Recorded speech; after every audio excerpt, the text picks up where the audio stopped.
আসসালামু আলাইকুম। মাতৃসা এগ্রোর পক্ষ থেকে সবাইকে জানাই আন্তরিক শুভেচ্ছা ও অভিনন্দন। গ্রাম বাংলার ঐতিহ্য ধান ক্ষেত। আজ আপনাদের ধান ক্ষেতের কিছু ভিডিও আপলোড করলাম।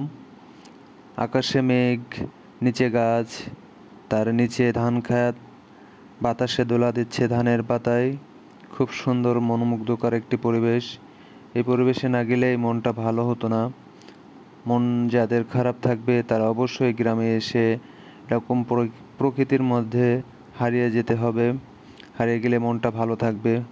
আর আশা করি আমার ভিডিওটি ভালো লাগলে অবশ্যই আমার ভিডিওটি শেয়ার করে দিবেন। আর আমার পাশে থাকুন, ফলো দিয়ে রাখুন। সবাইকে জানাই আন্তরিক শুভেচ্ছা ও অভিনন্দন। আসসালামু আলাইকুম। ও হ্যাঁ, আর একটি কথা, যদি ভালো ভালো ভিডিও পেতে চান অবশ্যই আমার সাথে থাকবেন আর আমাকে ফলো করবেন। ধন্যবাদ। আসসালামু আলাইকুম। সবাই ভালো থাকেন।